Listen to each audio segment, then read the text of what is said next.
snow whipped across the Wyoming forest, driving sideways through the pines as if the whole mountain meant to bury itself beneath white silence. The storm had been building since dawn, and by mid-afternoon the sky turned heavy, the light gray and dim like smoke. Eli Turner trudged through the drifts with a hunter's patience, his rifle slung across one arm, his breath rolling out in ghostly puffs. He had meant only to check his traps before nightfall, to see if luck had left him a rabbit or fox, nothing more. But fate often waits behind the wind. The scream came suddenly. It cut through the blizzard so sharp and desperate that it jolted him like a musket shot. Eli froze, snow stinging his face, every sense straining. It was no coyote, no mountain lion. That sound belonged to a human being, a woman, and she was close. Instinct pulled him low, one knee sinking into the snow. He raised his rifle, scanning the blur of white and black trunks. For a long moment he saw only storm and trees, then movement, a figure stumbling between the drifts, dress torn, skin pale against the snow. She fell hard to her knees, tried to rise, fell again. Blood marked her trail, bright red against the whiteness. Eli's chest tightened. She was Cheyenne, no more than 25. Strands of dark hair clung to her cheeks, her breath ragged, eyes wild with fear. She pressed a hand to her side, where blood seeped steadily through her clothing. Each attempt to move left her weaker, until she collapsed full in the snow. The forest did not stay silent. Voices followed on the wind, rough, angry, calling to one another in English. Men, hunters. The storm muffled their words, but not the intent behind them. They were close, and they were tracking her. Eli counted at least 3, maybe 4, though the echoes made it hard to be sure. The woman turned her head, eyes darting across the trees. For a moment they met Eli's. Even through the storm, he saw both terror and defiance burning there. She mouthed something he could not hear, a whisper swallowed by the gale, but her meaning was plain: run. Eli's got twisted.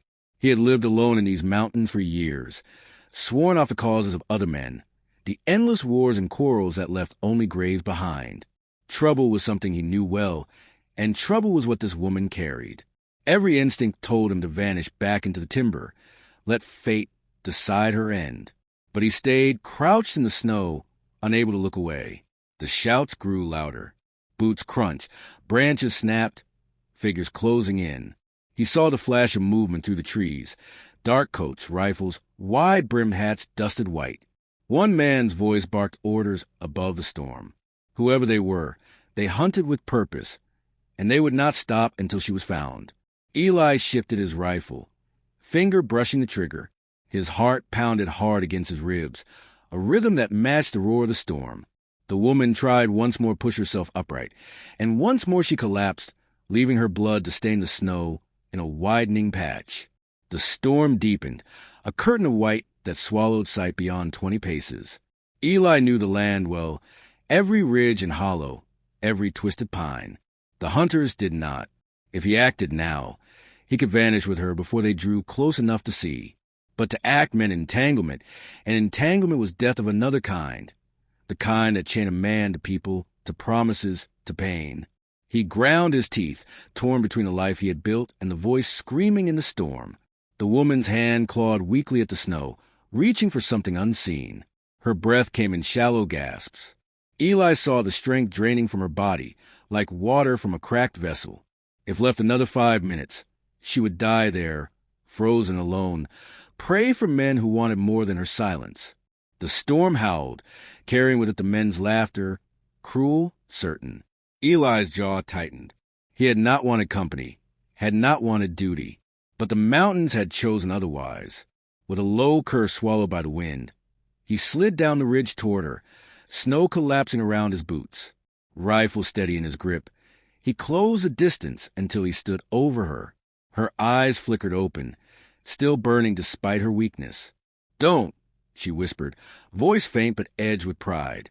"Leave me." Eli glanced back toward the trees where shadows moved through the white haze. The men were closing fast, maybe 200 yards. He felt the pull of every memory, the war of the graves, the solitude he had clung to. And yet, as he looked at her blood on the snow, his decision settled like stone in his chest. He knelt, gripping her arm gently. "Not today," he muttered. The voices drew sharper. Shapes emerged clearer through the storm. Eli hefted the woman into his arms, feeling her weight, the tremor of pain in her body. She winced but did not cry out. He turned uphill, moving swiftly between the trees, vanishing into the storm before the hunters broke through. Behind them, the forest filled with shouts of frustration as the trail slipped away into the white void. Eli pressed on, every step heavy, every breath sharp with cold, his rifle balanced across his shoulder, his burden cradled close. The storm roared louder, but within that storm, one vow had already been born, though Eli had not yet spoken it, and the woman had not yet heard. Eli Turner had not always been alone in the mountains, though the years had a way of erasing the memory of companionship. Once, he had walked crowded streets, known the smell with smoke and bakery bread, and heard laughter that was not his own. He had belonged somewhere, in some small way, before war and blood had taught him the price of trust. Those years had left him hollowed, a man carved by grief and bitterness.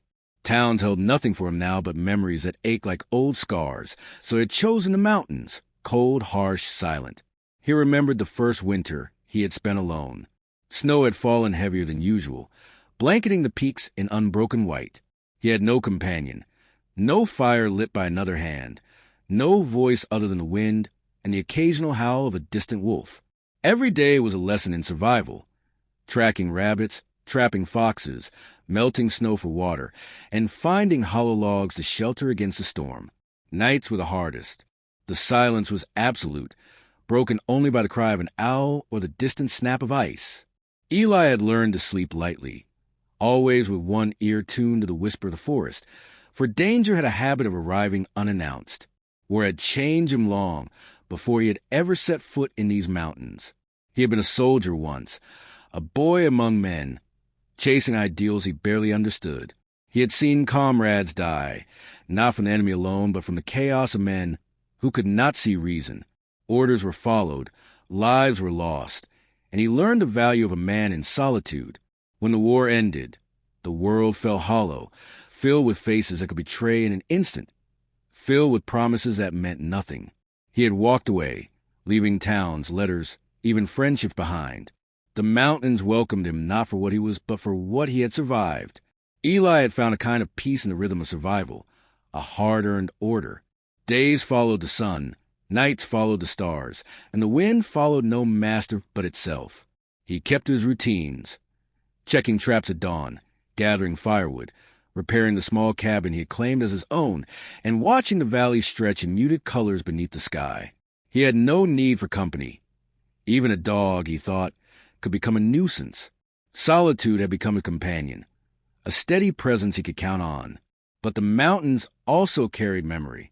Every ridge, every hollow, every frozen creek reminded him of the past he tried to forget.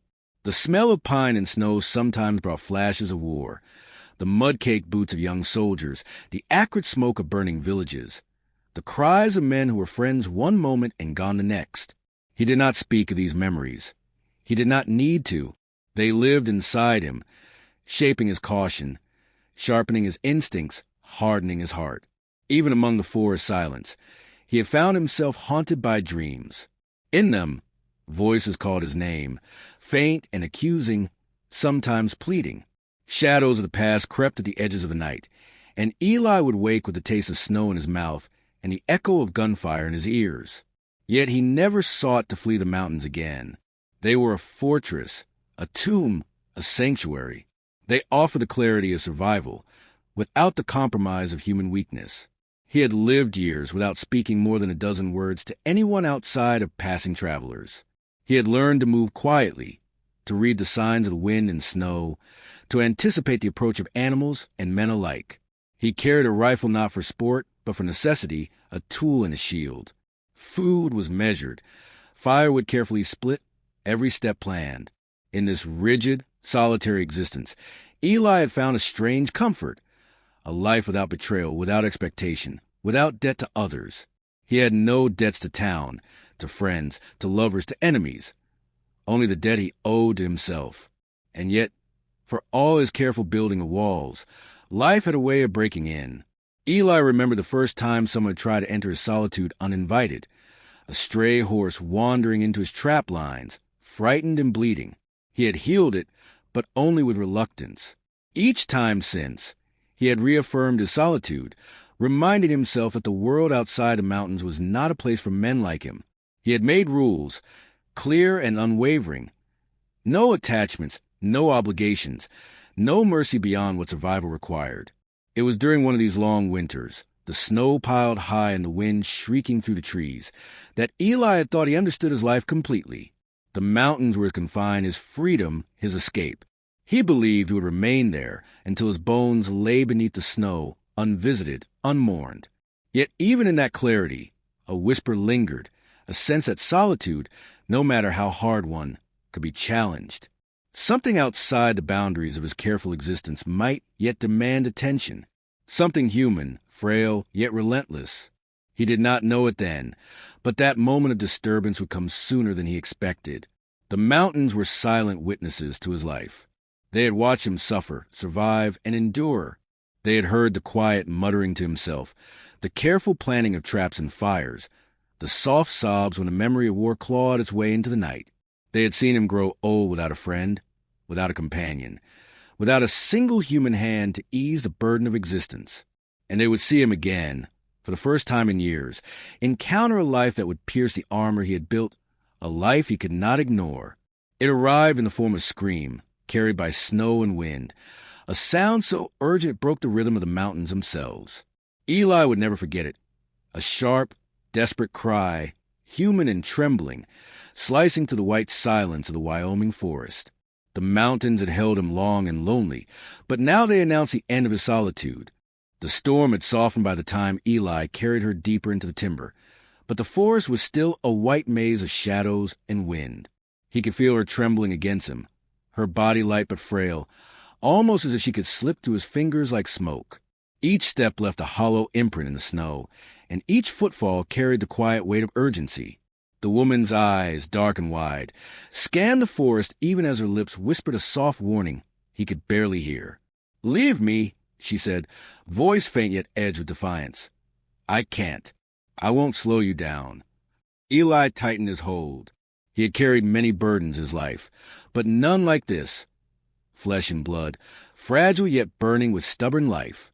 Her name, he would soon learn, was Maya, and the sound of it seemed to match the rhythm of her struggle. Strong, resilient, unyielding even in weakness. She was young, perhaps 25, with a body trained by survival, though battered now by circumstance. She had fallen into the snow twice since he first spotted her, and each time Eli had lifted her without protest. Her pride refused surrender, though her body begged for mercy. He set her down behind a thick pine trunk, scanning the surroundings. Snowflakes drifted past like slow-moving ash, muffling the forest into silence, yet he knew that silence was deceiving. Somewhere beyond the trees, the hunters pressed on, their voices cutting through the storm in angry bursts, searching, relentless. Eli felt the weight of their intent, the cold logic of men, hunting not for sport, but for something far grimmer. They sought her, and they would not pause until she was broken. Maya's hand pressed against her side, fingers trembling as she traced a wound that bled through her clothing. She tried to rise, tried to argue, tried to insist he leave her behind, but Eli's voice was steady, firm and unyielding. "You're not alone, not while I'm here." The words were foreign to him, heavier than any he had spoken in years, yet they held a promise he could not retract. Her eyes met his, fear, suspicion, pride, and a glimmer of hope all tangled in one gaze. The boot tracks around them told a clear story. She had been running for hours, pursued by men who would show no mercy. The pattern of prints betrayed their strategy, flanking, circling, her attempts to double back futile against their experience. Eli traced them with a practiced eye, noting the distance between hunters, the pace, the shifting direction. It was a hunt honed by knowledge, and he knew that if he did not act, she would not survive the night. Maya tried again to push herself upright, a faint hiss of pain escaping her lips as she failed. Eli knelt beside her, inspecting the wound. Blood had seeped into the snow, a stark contrast against the frozen white. He could feel her heartbeat, rapid, shallow, and unsteady, but beneath it there was life, a stubborn pulse, refusing to give way. She shook her head, refusing assistance, yet every shiver of weakness betrayed her reliance on him. "You think I need saving?" she whispered, a hint of challenge woven through her words despite her condition.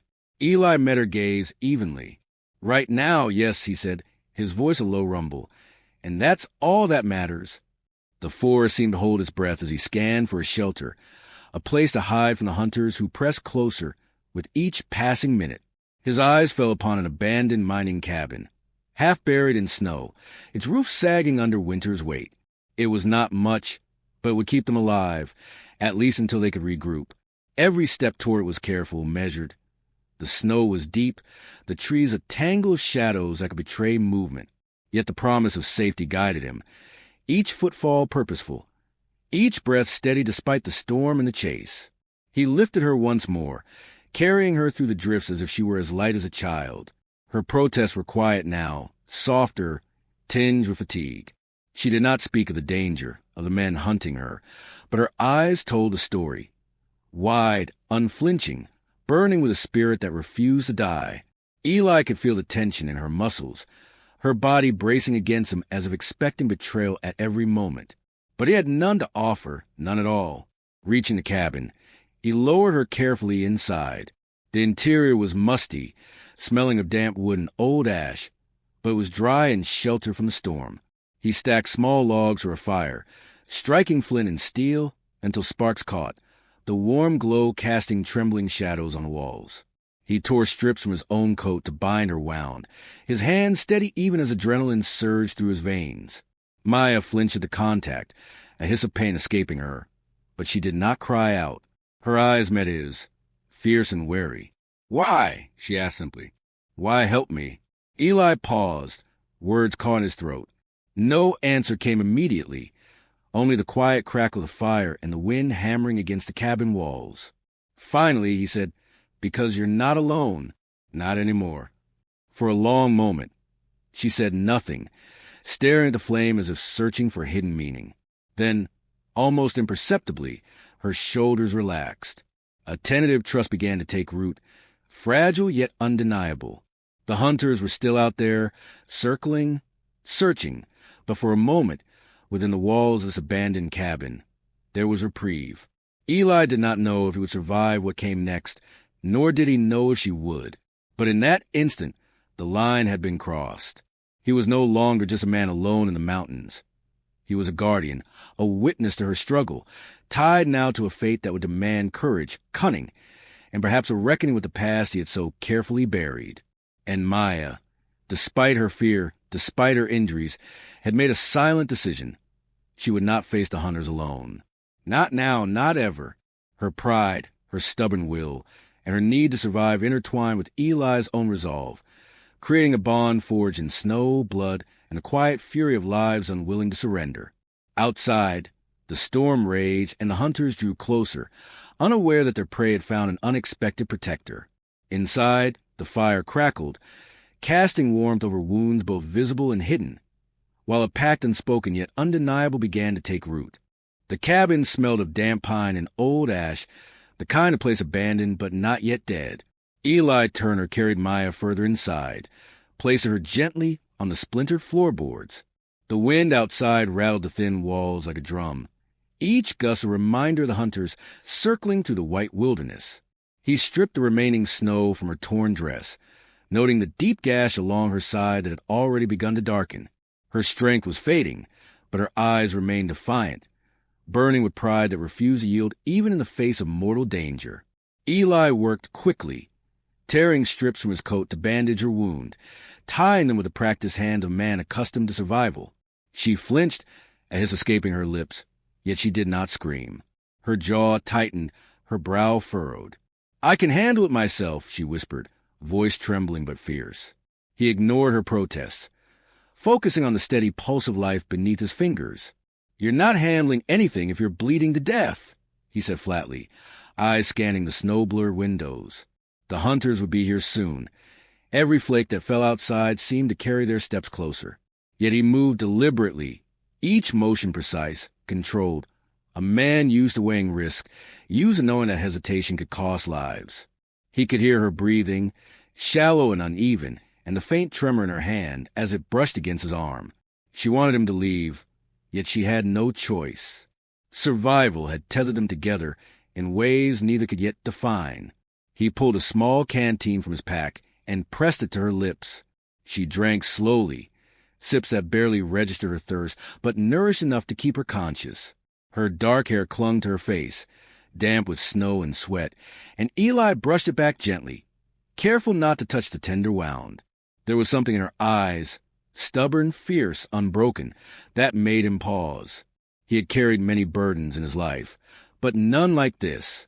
None so human, so vulnerable and yet so strong.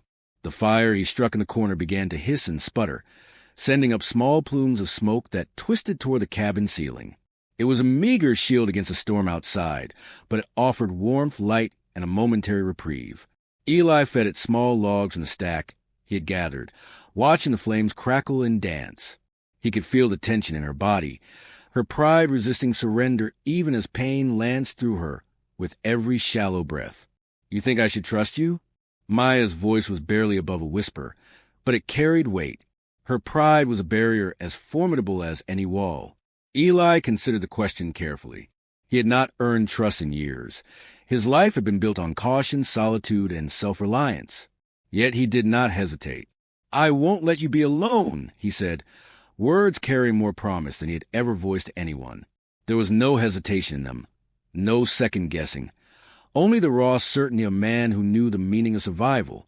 Maya's gaze met his, searching for deceit, for weakness, for any hint that this promise might falter. She found none. Instead, she saw the determination etched into his face, the unwavering resolve in his posture, the careful, deliberate movements that bespoke a lifetime of surviving against impossible odds. Slowly, her shoulders relaxed, just enough for her to breathe without the tension of constant vigilance. Eli took a moment to observe the cabin, noting every possible entry point, every weak plank in the walls, every shadow where danger could hide. The hunters were relentless, but so was he. His past life had taught him to anticipate threats, to read the signs of the wind and snow, to move silently and strike decisively. He knew the forest outside as well as he knew himself, and he would use it to keep her alive. Night fell in heavy waves, the storm outside settling into a low howl, a warning that sleep was not yet a luxury they could afford. Eli moved closer to Maya, adjusting the bandages with care, checking the pulse at her wrist. She flinched but did not protest, her pride tempered by the need for survival. "You're stronger than you think," he murmured, almost to himself, though the words were meant for her as much as for him. For a long while, they sat in the flickering light, the cabin a fragile sanctuary against the endless white beyond the windows. He kept the rifle within reach, scanning the shadows, listening for the faintest whisper of movement. She lay partially curled beneath a tattered blanket, eyes closed for a moment, breathing slowly, rhythmically. Each rise and fall of her chest was a small victory against the storm, against the hunters, against fate itself. Then she spoke again, softer this time, almost a question, almost a challenge. "Why me?" Eli did not answer immediately. The fire cracked, sending sparks into the air. He considered the weight of the question, a life, a choice, a responsibility that could cost him everything. Finally, he said simply, "Because no one else will." The moment passed without another word, but the understanding between them had shifted. They were no longer merely two survivors hiding from the storm. They were allies, bound by necessity, by circumstance, and by the quiet acknowledgement that neither could endure alone. The promise had been made, silently, unspoken to anyone else but the snow, the fire, and the darkened forest. Outside, the hunters pressed closer, unaware that the cabin contained a force they had underestimated. Inside, Eli Turner had stepped forward, claiming responsibility, staking his life and his skill against those who would hunt the innocent. And Maya, despite her pride and her injuries, had begun to trust, however tentatively, that she was no longer alone in the wilderness. The storm raged on, relentless and indifferent, yet within the fragile walls of that abandoned cabin, a new resolve had taken root. One man had chosen to act, and one woman had accepted that action. Together, they would face the trials to come, bound not only by survival but by a silent vow that neither would abandon the other, whatever the cost might be. The night stretched long over the Wyoming forest, shadows shifting with the relentless wind, carrying the scent of snow, pine, and the faint trace of human intent. Eli Turner had spent hours watching, listening, every muscle tense, rifle close at hand. The cabin offered some protection, yet even walls of wood could not mask the determination of the hunters circling beyond the storm. They were patient, methodical, and cruel. Men who would not relent until their quarry was claimed or destroyed. Maya stirred beneath the blanket, wincing as she shifted against the bandages Eli had wrapped around her side. Her eyes opened, scanning the cabin with that same fire of defiance that had first drawn him to act. "They'll find us," she whispered, voice raw with fatigue. Eli shook his head, not looking away from the windows. "Not if we anticipate them," he said. Survival was instinct for him, honed over years of isolation and past battles. This was no different, though this time the stakes felt higher, heavier. Outside, the hunters communicated in whispers and occasional sharp commands, voices carried on the wind, muffled but deliberate. Among them, one figure stood out, Marshal Clayton, Eli's old rival. Clayton had once been a man of law, of code and respect, but those ideals had been stripped away by ambition, greed, and an alliance with men who cared little for justice. Clayton's gaze was sharp, searching, calculating. He had been tipped off about Maya's possession of a secret, a map detailing hidden veins of silver safeguarded by her tribe for generations. That knowledge made her more valuable than any coin, more dangerous than any threat. Eli's jaw tightened. He had fought men like Clayton before, men who thought power justified cruelty. But the mountains had taught him patience, stealth, and the advantage of terrain. He knew the paths, the ridges, the hollows. Every tree, every snowbank was a potential shield or weapon. Yet Maya's presence added complexity. She was wounded, weakened, and every move he made carried risk to her life. His mind raced through strategies, weighing speed against caution, action against concealment. Inside the cabin, the fire sputtered, casting dancing shadows on the walls. Maya watched Eli, concern etched across her face. "We can't just hide," she said, voice trembling. "They'll come through the forest until they find us." Eli nodded, understanding the truth of her words. He had no illusions. Hiding could only delay the inevitable. To survive, they would have to confront the threat with precision, cunning, and resolve stronger than the hunter's desire.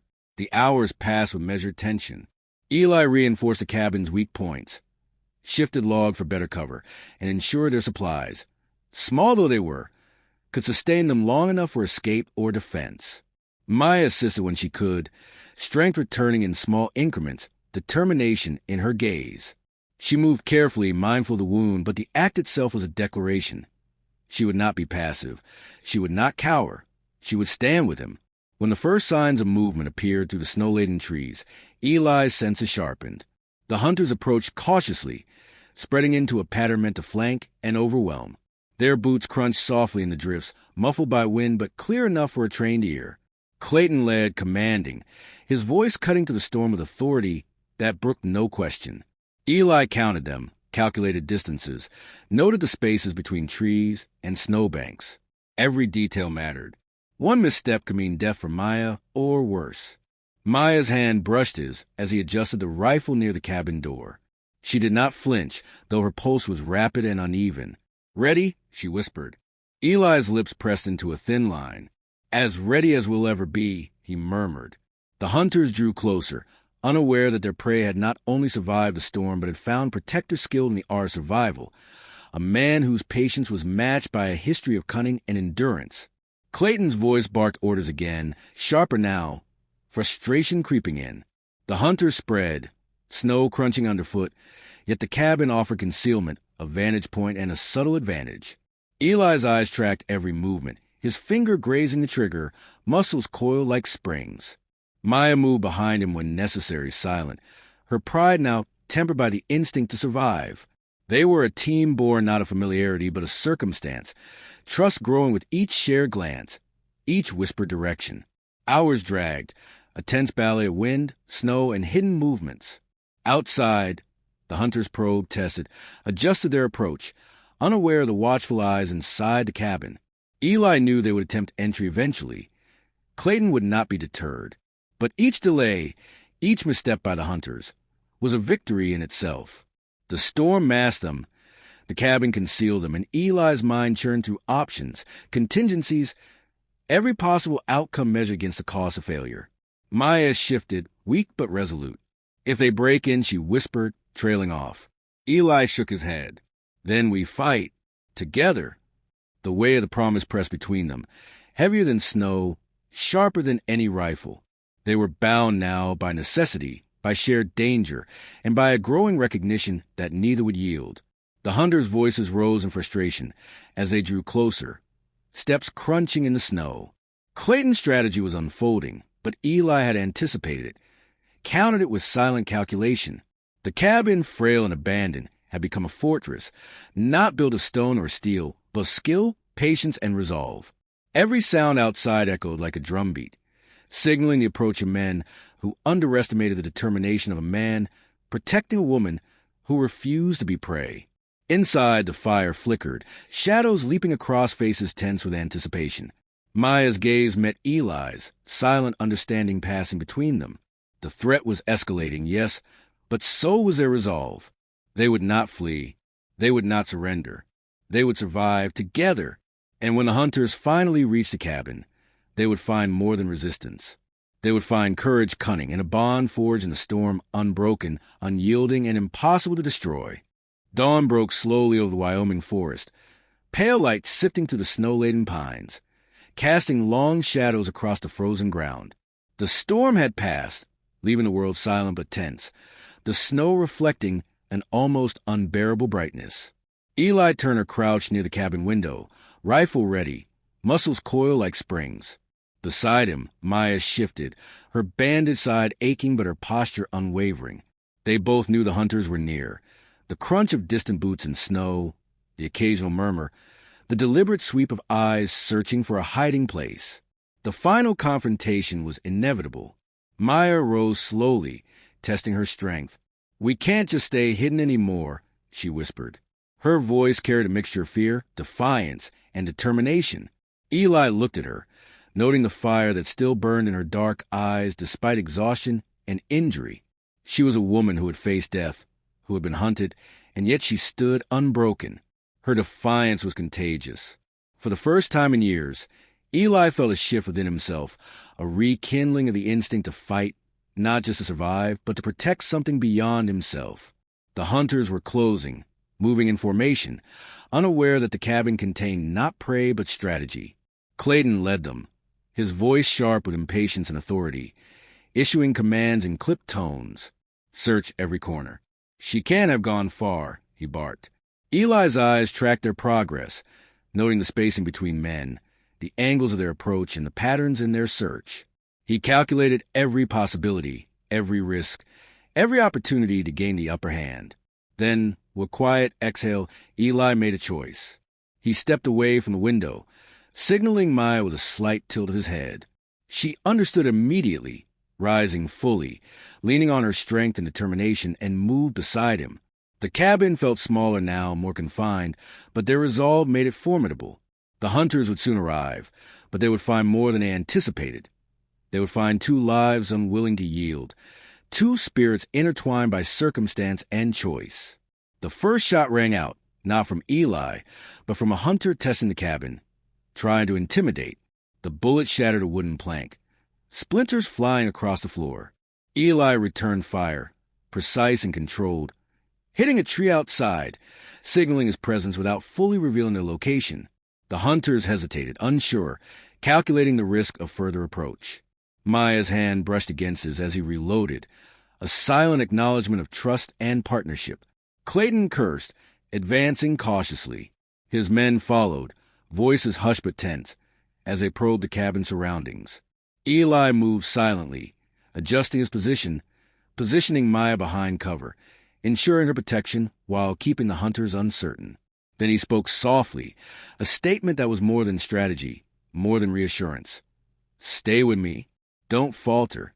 Her eyes met his, a silent nod passing between them, a shared vow that neither would yield to fear or force. The hunters pressed closer, the snow crunching beneath boots now dangerously near. Clayton's impatience grew, his movements more aggressive.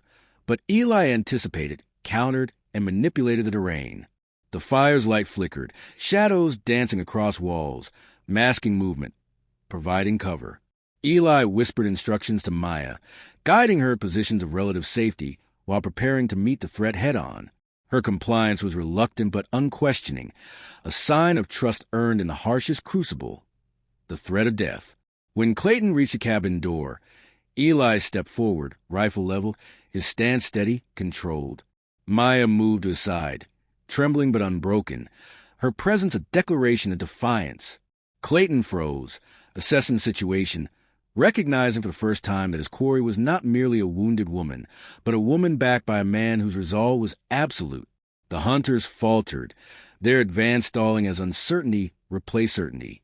Eli's voice broke the tense silence. "She will not return. You will not take her," he said, low and unwavering. The words carried weight beyond their sound, a force born of survival, experience, and the instinct to protect. Maya's voice joined his, soft at first, then firm and clear, echoing to the cabin, "I am not afraid. I will not be taken." The combination of presence and conviction struck the hunters with an unexpected force. Clayton's men hesitated, uncertainty creeping into their formation. They had expected fear, submission, vulnerability, not a united front, not courage unflinching in the face of superior numbers. The snow reflected their hesitation, the pale dawn highlighting faces contorted with frustration, doubt, and the first whispers of fear. Eli and Maya stood side by side, a singular force against overwhelming odds, their unity a testament to determination, resolve, and the human will to survive. One by one, the hunters fell back into the forest, retreating into the snow, their confidence shattered not by bullets alone, but by the undeniable presence of courage and defiance. Clayton's glare remained fixed on Eli, a silent promise of return, but even he understood the immediate battle was lost. Eli lowered his rifle slightly, still alert, still ready, while Maya exhaled, the tension leaving her shoulders in small increments. The storm had ended. The hunters had retreated. Within the cabin, Eli and Maya remained vigilant, yet a quiet understanding passed between them. They had faced a threat together, and they had prevailed. The bond forged in snow, blood, and fear was now undeniable. They were no longer hunter and hunted. They were allies, protectors, survivors united by circumstance and choice. In the stillness of dawn, as snow settled silently on the forest floor, Eli looked at Maya. No words were necessary. The fire crackled, shadows danced, and in that fragile light, they both understood the truth. They had survived. Together, against odds that would have broken lesser spirits. They had endured, their courage a quiet testament to the power of resolve and partnership forged in the crucible of danger. Spring crept slowly into the valley, nudging the snow from the ridges, coaxing the frozen streams to trickle once more, and painting pale green on the edges of pine needles. The storm that had defined their struggle was now a memory, leaving behind silence broken only by birdsong and the occasional drip of melting icicles. Eli Turner rose each morning as he always had, stacking firewood with methodical precision, the rhythm comforting in its constancy. Yet there was a difference now, subtle but undeniable. The cabin was no longer a fortress of solitude. It was a home, however fragile, shared with Maya, who moved among their meager belongings with careful, deliberate attention. Maya had grown stronger over the weeks, her wound healing slowly, though the scar it left would remind her and Eli alike of the winter that had brought them together. She no longer flinched at the sound of snow shifting on the roof or branches tapping against the walls. Instead, she moved with awareness and quiet purpose, assisting with daily tasks, gathering water from the creek, tending to small fires, and mending their worn clothing. The bond between them had deepened beyond necessity. It was companionship forged not in comfort, but in survival, respect, and shared understanding of danger faced and overcome. Eli observed her often, noting the small ways she adapted to the rhythm of mountain life, how her hands moved skillfully as she sorted firewood or repaired torn fabric, how her eyes lingered on the horizon, not with the old longing for escape, but with curiosity and cautious trust. She had learned the landscape as he had, reading the signs of wind, snow, and wildlife, knowing where danger might lurk and where safety could be found. The quiet mornings were filled with a tacit rhythm, a companionship that required no words, yet spoke volumes in every glance and gesture. At times, Eli would find himself speaking softly to her, recounting parts of his past, though always sparingly, always measured. The mountains had been his refuge, yes, but they had also been his teacher, shaping him into a man capable of patience, calculation, and vigilance. Maya listened without interruption, her dark eyes absorbing his words, her expression thoughtful and reflective. She asked questions now, small inquiries about traps, paths, and the wildlife of the valley, not probing, but engaged, demonstrating a willingness to learn and to belong. Together, they repaired the cabin's weak points, reinforced the roof and walls, and dug trenches to divert spring runoff. They worked in unison, a silent choreography born of necessity and habit, each anticipating the other's movements, each providing support when fatigue threatened. In these mundane yet essential tasks, a deeper trust was cemented, and the quiet intimacy of shared labor replaced the adrenaline-fueled tension of survival. Their lives had been irrevocably altered, yet in this new rhythm, there was peace. Evenings became moments of reflection rather than fear. They would sit side by side near the fire, sometimes speaking, often silent, watching the flames dance and listening to the soft sound of the forest awakening to spring. Maya occasionally traced patterns in the ash or rearranged small items around the cabin, her fingers working automatically, her mind at ease. Eli would watch her, noting the subtle relaxation in her posture, the way her breathing slowed, and the small, almost imperceptible smiles that crossed her face when she thought he wasn't looking. One evening, as twilight painted the valley in hues of soft purple and gold, Maya stood beside the cabin door, gazing at the horizon with quiet contemplation. Eli approached, carrying a small bundle of firewood, and paused beside her. Their hands brushed lightly, a gentle, almost tentative touch that spoke more than words ever could. For a long moment, neither spoke. There was no need. The seasons had passed. The snow had melted. The threat had faded. And what remained was a bond neither could have anticipated in the harsh white wilderness of winter. Maya turned to him, her eyes meeting his in the fading light, and a small, subtle smile appeared. Eli nodded once, almost imperceptibly, acknowledging the unspoken promise between them, the vow made in the storm, to stand together, to protect, to endure, had held. They had faced hunters, harsh winters, and the cruel tests of fate, and yet here they stood, alive, resilient, and intertwined. Spring advanced, filling the valley with new life.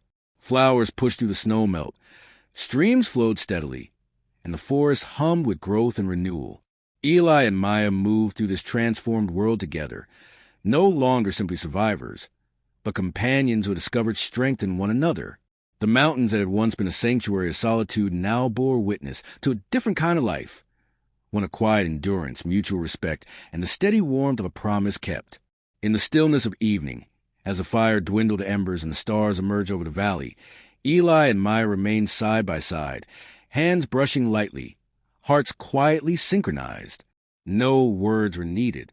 The threat had passed, the bond was forged, and the future, though uncertain, would be faced together. The mountains whispered around them, indifferent yet protective, and within that vast, quiet wilderness, two lives had found a home, a peace, and a promise that had endured beyond the storm.